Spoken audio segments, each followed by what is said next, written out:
J'ai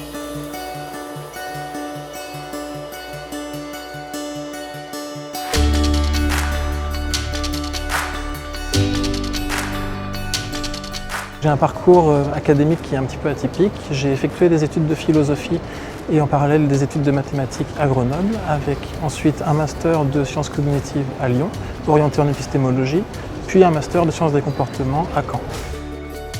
La bourse que j'ai obtenue de l'Observatoire B2V des mémoires me permet de réaliser des recherches sur les liens entre mémoire individuelle et mémoire collective. La mémoire collective désigne le souvenir des événements historiques qui sont déterminants pour l'identité d'un groupe. A l'inverse, la mémoire individuelle désigne les souvenirs qu'un individu a de sa propre vie ou de ses connaissances. Le fait que ces recherches intègrent à la fois des dimensions de recherche en sciences humaines et sociales et en sciences naturelles est un atout puisque c'est quelque chose d'assez rare.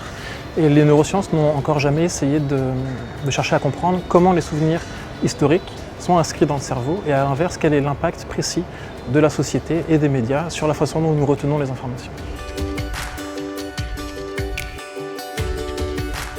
La résistance française durant la Seconde Guerre mondiale est un événement qui est largement médiatisé, qui est largement répercuté à travers les musées, les mémoriaux. Donc c'est une représentation globale, générale, qui va être partagée par un ensemble d'individus. A l'inverse, d'autres souvenirs vont être plus facilement effacés de la mémoire des individus. Par exemple, les bombardements alliés dans les villes de Basse-Normandie, qui ne sont pas cohérents avec le récit historique et la valorisation sociale que nous voulions en faire. Et c'est précisément sur cette fonction de l'oubli que nous menons des recherches en neurosciences au Centre Cicéron. Ici, nous sommes au Centre Cicéron de Caen. C'est un centre spécialisé dans l'imagerie biomédicale. Et c'est ici que nous allons mener les aspects les plus concrets de la recherche sur les liens entre la mémoire individuelle et la mémoire collective. Les neurosciences et les sciences cognitives ont montré que nous avons des capacités d'oubli volontaire des souvenirs. Nous utilisons une expérience pour pouvoir mesurer cette capacité d'oubli chez les sujets. Donc nous leur faisons apprendre par cœur des associations entre des mots et des événements historiques.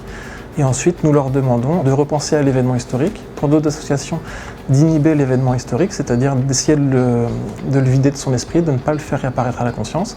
Et donc nous regardons si les sujets oublient plus facilement un événement historique, s'il n'est pas lié aux représentations collectives, s'il n'est pas partagé par tout le monde, s'il n'est pas cohérent avec l'identité du groupe auquel le sujet appartient.